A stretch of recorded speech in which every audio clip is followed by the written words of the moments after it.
በዙሪያችን ብልህ ሰዎች አይጠፉም። ንግግራቸው የሚከበር ማንም በቀላሉ የማይደፍራቸው ጥቂት ልዩ ሰዎች። እነዚህ ሰዎች ክፉ ነገር አይነካቸውም፣ በሰው ወሬ አይናወጡም፣ ሁልጊዜም ከሰዎች አንድ እርምጃ ቀድመው ይገኛሉ። ለመሆኑ ይህ ልዩ ተሰጥኦ ከየት የመጣ ይመስልሃል? ሰዎች የብልህነታቸውን ምስጢር ለማወቅ ቢጓጉም እነሱ ግን ትልቁን ጉልበታቸውን የገነቡት የብልህነታቸውን ምስጢር ባለመናገር ነው። ሁሉንም ነገር አውጥቶ መናገር ራስን ለነገር አሳልፎ መስጠት መሆኑን ስለሚረዱ ስልታዊ ዝምታን እንደ ትልቅ ጋሻ ይጠቀሙበታል። እነዚህ አስተዋይ ሰዎች የሕይወት ታሪካቸውን ለአደባባይ ሐሜት በፍጹም አያቀርቡም። የራሳቸውን ታሪክ በራሳቸው ቁጥጥር ስር በማድረግ ማንም የማይደርስበትን የአእምሮ ሰላምና ስኬት በጥንቃቄ ይጠብቃሉ። ለመሆኑ እነዚህ ልዩና ብልህ ሰዎች ማንም ሰው እንዲያውቅባቸው የማይፈልጓቸው ከሰው ዓይንና ከምቀኝነት አጥብቀው የሚደብቋቸው 10 ወሳኝ ምስጢሮች ምን ምን ናቸው? አንድ ባንድ እንመልከታቸው።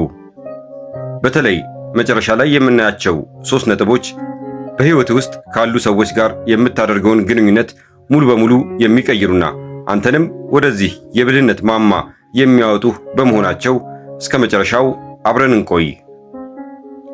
የብልሆችን 10 ምስጢራዊ ባህሪያት አንድ ባንድ እናያቸው።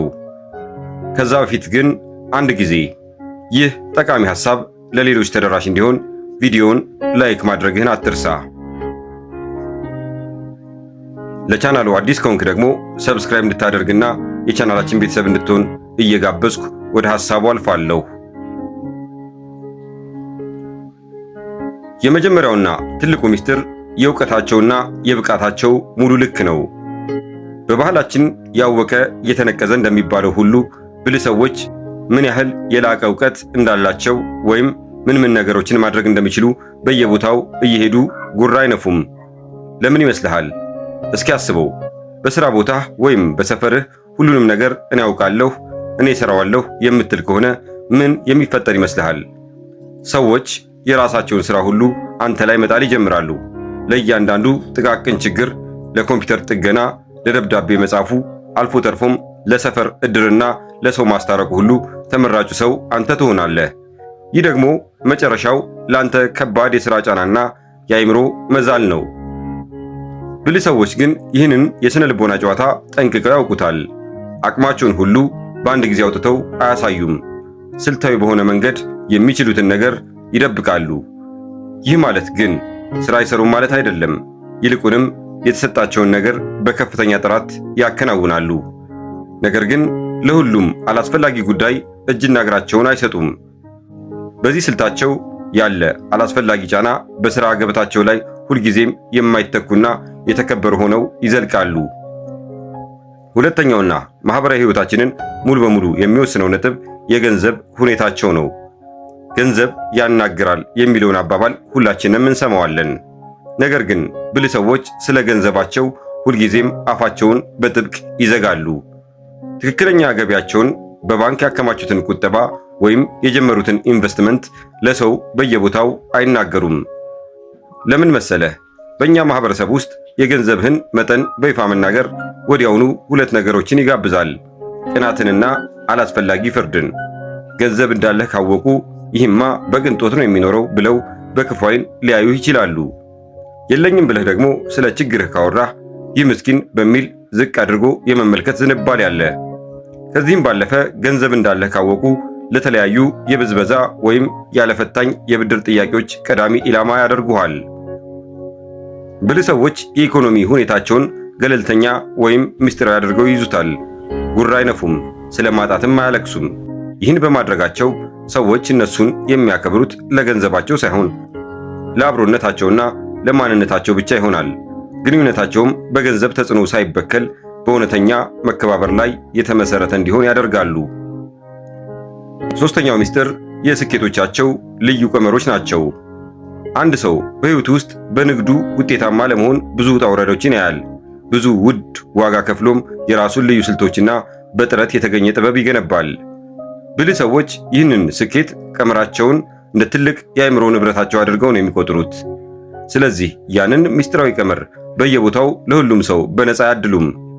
ይህ ስግብግብነት ወይም ምቀኝነት አይደለም። ይልቁንም ያለፉበትንና የደከሙበትን የሕይወትና የንግድ ካርታ ያለምንም ጥንቃቄ ለሁሉም ማካፈል የዕቅዱን ውጤታማነትና የእነሱን ልዩ ተወዳዳሪነት እንደሚቀንሰው ጠንቅቀው ያውቃሉ። እርግጥ ነው ብልህ ሰዎች ለሰዎች አጠቃላይ መመሪያና መልካም ምክር ከመስጠት ወደ ኋላ አይሉም። መካሪዎች ናቸው። ነገር ግን ዋና ዋናዎችን የንግድ ስልቶቻቸውን፣ የሕይወት ልማዶቻቸውን ወይም የኢንቨስትመንት ዘዴዎቻቸውን ማንም እንዳይቀማቸው በጥንቃቄ ደብቀው ይይዟቸዋል። አራተኛውና እጅግ ጥንቃቄ ሊደረግበት የሚገባው ምስጢር የግል ድክመቶቻቸውና የውስጥ ስጋቶቻቸው ነው። ሰው ሆኖ ፍጹም የሆነ የለም። ሁላችንም የየራሳችንን ደካማ ጎን፣ የምንፈራው ነገር ወይም በራሳችን ላይ የምንጠራጠርበት ስሜት አለን። ነገር ግን ብልህ ሰዎች እነዚህን ድክመቶቻቸውን በየቦታው በአዋጅ አይናገሩም። እኔ እኮ ይሄ ነገር ያስፈራኛል፣ እኔ እኮ በዚህ ነገር ጎበዝ አይደለሁም እያሉ ለሰዎች መረጃ አይሰጡም። ለምን ይመስልሃል? ባለንበት ማህበራዊ ህይወት ውስጥ ዛሬ በወዳጅነት ስም ያካፈልከው ድክመት ነገ ነገሮች ሲበላሹ አንተኑ መልሶ ማጥቂያ ጦር መሳሪያ ሊሆን እንደሚችል ጠንቅቀው ያውቃሉ። ዛሬ የልብህን ነግረኸው ያዘነልህ የመሰለህ ሰው ነገ በማህበራዊ ህይወት ውስጥ በሥራ ቦታ እሱ እኮ እንዲህ አይነት ደካማ ነው ብሎ ስምህን ለማጠልሸት ወይም አንተን ዝቅ አድርጎ ለመጋለብ ሊጠቀምበት ይችላል። ይህ ማለት ግን ብልህ ሰዎች ስሜት የሌላቸው ሮቦቶች ናቸው ማለት አይደለም። እነሱም ይጨነቃሉ፣ እነሱም ያዝናሉ። ነገር ግን ራሳቸውን ካልተፈለገ ጥቃትና የሰዎች መጠቀሚያ ከመሆን ለመጠበቅ የውስጥ ምስጢራቸውንና ስጋታቸውን የሚያካፍሉትን ሰው በማጣሪያ በጥንቃቄ ይመርጣሉ። ለአደባባይ ወሬና ለሰፈር ሐሜት ፈጽመው አይመቹም። አምስተኛው ያላቸው ማህበራዊ ትስስር ወይም የሚያውቃቸው ሰዎች ማንነት ነው። ባለንበት ዘመን ከምታውቀው ነገር በላይ የምታውቀው ሰው ወሳኝ ነው። ወይም በምዕራባውያን አባባል ኔትወርክህ ሀብትህ ነው ይባላል። ብልህ ሰዎች በሕይወት ጉዟቸው፣ በሥራቸው ወይም በቤተሰብ መስመር የገነቡት ጠንካራና ተደራሽ ማህበራዊ መረብ አላቸው። ነገር ግን ይህንን ትውውቃቸውን በየቦታው እንደ መገበያያ ገንዘብ ወይም ለጉራ ማደያ አይጠቀሙበትም። እገሌ እኮ ዘመዴ ነው፣ ከገሌ ባለስልጣን ወይም ባለሀብት ጋር እኮ የቅርብ ትውውቃለን እያሉ በአደባባይ አይለፈልፉም። ምክንያቱም የሚያውቋቸውን ሰዎች ስም በየቦታው ማንሳት አላስፈላጊ የጥቅማ ጥቅም ፈላጊዎችን ትኩረት እንደሚስብ ያውቃሉ።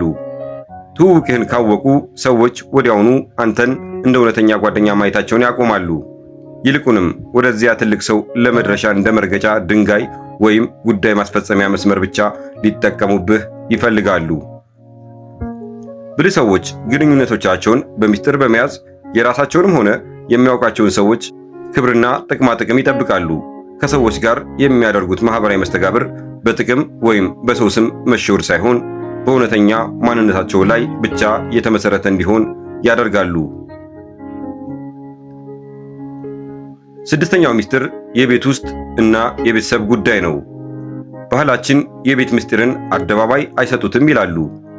ብልህ ሰዎች ይህንን መርህ በጥልቅ ይተገብሩታል። ስለ ትዳራቸው ሁኔታ፣ ስለ ፍቅር ግንኙነታቸው ወይም በቤተሰባቸው ውስጥ ስላለው አለመግባባት ለአደባባይ ወሬ በፍጹም አይመቹም። እስኪ አስበው፣ ከባል ወይም ከሚስት ጋር የተፈጠረን ትንሽ ቅያሜ ወስደህ ለጎረቤት፣ ለሥራ ባልደረባ ወይም ለቀላል ጓደኛ የምታወራ ከሆነ ምን የሚፈጠር ይመስልሃል? አንተና የትዳር አጋርህ ነገ ታርቃችሁ ያንን ችግር ልትረሱት ትችላላችሁ። የነገርካቸው ሰዎች ግን ያንን ምስጢር መቼም አይረሱትም። አንዴ ባፍህ የወጣ መረጃ ተመልሶ አይታፈስም። መጨረሻውም ወይ ያንተን ሕይወት ለሰፈር ሐሜት ማድመቂያ ማድረግ ነው፣ ወይም ደግሞ ሰዎች ምስኪን እያሉ በነፃ ሐሳብ ማስፈሪያና ለከንቱ ማዘኛ እንዲጠቀሙብህ በር መክፈት ነው። ብልህ ሰዎች ለራሳቸውም ሆነ ለቤተሰባቸው ትልቅ አክብሮት አላቸው። ስለዚህ በቤቱ ውስጥ የሚፈጠሩ ማናቸውንም ውጣ ውረዶች በውይይት ወይም በጣም በሚያምኑት ሽማግሌ አማካሪ ካልሆነ በስተቀር ከቤታቸው ቅጥር ግቢ እንዲወጣ በፍጹም አይፈቅዱም። ሰባተኛው ምስጢር ራሳቸውን ለማሻሻልና ለመለወጥ የሚያደርጉት ጥረት ነው። ብዙዎቻችን አዲስ ነገር ለመጀመር ስናስብ፣ ለምሳሌ ክብደት ለመቀነስ ስፖርት ልንጀምር፣ አዲስ ቋንቋ ወይም ትምህርት ልንማር፣ አልፎ ተርፎም መጥፎ ልማድን ለማቆም ስንወስን ወዲያውኑ ለሰዎች የመናገር ዝንባሌ አለን። ብልህ ሰዎች ግን ይህንን ጉዞ በከፍተኛ ጸጥታ ነው የሚያደርጉት። ምክንያቱም እቅድህን ገና ከመጀመር በፊት ለሰዎች ማውራት ሁለት ትላልቅ እንቅፋቶችን እንደሚጋብዝ ያውቃሉ። አንደኛው የአላፊ አግዳሚ አላስፈላጊ ምክርና ትችት ነው። ይህ እኮ አይቻልም፣ ይህ እኮ ላንተ አይሆንም እያሉ ገና ያልበቀለውን ተስፋህን ያጨልሙታል። ሁለተኛው ደግሞ ለሰዎች ስትናገር አይምሮህ የስኬቱን ደስታ ገና ሳትሰራው ቀድሞ ስለሚቀምሰው ትክክለኛውን ሥራ ለመስራት ያለህ ተነሳሽነትን ይቀንሳል። አስተዋይ ሰዎች እውነተኛ እድገት የግል ጉዳይ እንጂ ለሰው ጭብጨባና ይሁንታ የሚቀርብ ትዕይንት እንዳልሆነ ይረዳሉ። እነሱ በዝምታ ይደክማሉ፣ ውጤታቸው ግን በአደባባይ ጎልቶ እንዲናገር ያደርጋሉ። ስምንተኛው ምስጢር ያለፉ ውድቀቶቻቸውና የስህተቶቻቸውን ዝርዝር ጉዳይ ነው። ሰው ሆኖ ያልተሳሳተ በሕይወት ጉዞ ላይ ወድቆ ያልተነሳ ማንም የለም። ብልህ ሰዎች ከስህተት መማርን፣ በውድቀት ውስጥ ማለፍን እንደ ትልቅ የሕይወት መምህር አድርገው ይደግፉታል። ነገር ግን ትላንት ያደረጉትን የኪሳራ ታሪክ ወይም የሰሩትን ከባድ ስህተት ዝርዝር መረጃ አውጥተው ለማንም አይዘረግፉም። ለምን መሰለህ? ባለንበት ማህበረሰብ ውስጥ አብዛኛው ሰው ሰውን የሚመዝነው በዛሬው ማንነቱ ሳይሆን በትላንትና ታሪኩ ነው። ዛሬ ላይ ተለውጠህና አድገህ ትልቅ ቦታ ላይ ብትገኝም እንኳን ያለፈውን ውድቀትህን ዝርዝር አውጥተህ ከተናገርክ ሰዎች አንተን ሁልጊዜ በትላንትናው ስህተት ሚዛን ብቻ ነው የሚለኩህ። ይህም አሁን ያለህን ክብርና እድገት ጥላሸት እንዲቀቡበት በር ይከፍትላቸዋል። ይህ ማለት ብልህ ሰዎች ያለፈ ታሪካቸውን ይክዳሉ ማለት አይደለም። ይልቁንም እነሱ ወደፊት ለመራመድ ስልታዊ ናቸው። ትኩረታቸውን ከተማሩት ትምህርትና አሁን ካሉበት ስኬት ላይ ብቻ ያደርጋሉ እንጂ ትላንት በሰሩት ስህተት ተፈርደው እንዲቀሩና ትላንትናቸው ዛሬያቸው እንዲጋረድባቸው በፍጹም አይፈቅዱም። ዘጠነኛውና በሕይወት ላይ ትልቅ ለውጥ የሚያመጣው ምስጢር ቀጣይ እርምጃቸውና ትላልቅ እቅዶቻቸው ነው። ትልቅ ውሳኔዎችን፣ ለምሳሌ አዲስ የንግድ ሥራ ለመጀመር፣ የተሻለ ሥራ ለመቀየር ወይም ማንኛውንም ትልቅ የሕይወት ለውጥ ለማድረግ ሲያስቡ ብልህ ሰዎች እቅዳቸው ሙሉ በሙሉ ተሳክቶ መሬት እስኪይዝ ድረስ ምስጢር አድርገው ይዙታል። ካርዳቸውን ከደረታቸው አያስጠጉም። እስኪ አስበው፣ ገና ያላደረግከውን ነገር እንዲህ ላደርግ ነው ብለህ ለአደባባይ የምታወራ ከሆነ እቅድህን ሊያደናቅፉ የሚችሉ 3 ጠላቶችን ትጋብዛለህ። ምቀኝነት፣ ተንኮልና አላስፈላጊ የሰዎች አሉታዊ ግምት። ሰዎች ይህም አይሳካም፣ አትልፋ፣ አይሆንልህም እያሉ ገና ያልተወለደውን ህልምህን በሐሳብ ይገድሉታል። ሳይታወቅ ከራዳር ውጭ በዝምታ መስራት ግን ሙሉ ነፃነትን ይሰጣል። አስተዋይ ሰዎች በዝምታ መስራትንና በውጤት መናገርን ይመርጣሉ። እቅዳቸውን ማንም እንዳይበላሽባቸው በጥንቃቄ ጠብቀው ነገሮች ሁሉ ተሳክተው ሲጠናቀቁ ብቻ ውጤቱ በአደባባይ እንዲታይ ያደርጋሉ። የመጨረሻውና 10ኛው ሚስጥር የመጠባበቂያ እቅዶቻቸው ወይም ፕላን ቢ ነው። በሕይወት ውስጥ ዋናው እቅዳችን ባይሳካ ሌላ መውጫ አማራጭ ወይም ፕላን ቢ መያዝ በጣም ብልህነት እና ተግባራዊ አካሄድ ነው። ነገር ግን ብልህ ሰዎች ይህንን ሁለተኛ አማራጫቸውን ለራሳቸው ብቻ ነው የሚያስቀሩት። በየቦታው አይናገሩም። ምክንያቱም ስለ አማራጭ መንገዶችህ ብዙ የምታወራ ከሆነ ሰዎች በዋናው ግብ ላይ ሙሉ እምነት፣ ትኩረትና ቁርጠኝነት እንደሌለህ አድርገው ሊጠረጥሩ ሰበብ ትሰጣቸዋለህ። ይህ ሰው እኮ በዋናው ስራው ላይ እርግጠኛ አይደለም የሚል አመለካከት ይፈጥራል። ስለዚህ ብልህ ሰዎች አይናቸውን ሁልጊዜም ትልቁ ሽልማት ላይ ያደርጋሉ። ለዋናው እቅዳቸው ሙሉ አቅማቸውንና ጊዜያቸውን ይሰጣሉ። ነገር ግን ነገሮች ባይሳኩ እንኳን የሚቀይሩት ሌላ አማራጭ በልባቸው መኖሩን ማወቃቸው የውስጥ ሰላምና መተማመንን ይሰጣቸዋል። እንግዲህ ይህንን መርጦ የማጋራት ጥበብ በመከተል ብልህ ሰዎች በሕይወታቸው ውስጥ የአእምሮን ሰላም፣ ግላዊነትንና ነፃነትን ያስከብራሉ። የሚናገሩትን መረጃ በጥንቃቄ በመቆጣጠር ከሰዎች ጋር ያላቸው ማህበራዊ ግንኙነት በእውነተኛ ማንነት ላይ የተመሰረተ እንዲሆን ያደርጋሉ። ከነሱ ጥበብ በመማር እኛም በዕለት ተዕለት ሕይወታችን ምን እንደምናወራና ምስጢራችንን ለማን እንደምንናገር ደግመን ብናስብበት ትልቅ ዋጋና ክብር እናገኝበታለን። ይህ ቪዲዮ ጠቃሚ ሆኖ ካገኘኸው ላይክ ማድረግ አትርሳ። ለወዳጅ ዘመዶችህ እንዲማሩም ሼር አድርገው። ለቀጣይ ደግሞ እንደዚህ ያሉ ሕይወትን የሚቀይሩ ጥልቅ የሥነ ልቦና መረጃዎች እንዲደርሱ አሁኑኑ ሰብስክራይብ በማድረግ የደወል ምልክቷን ተጫን። ስለተከታተልከኝ ከልብ አመሰግናለሁ።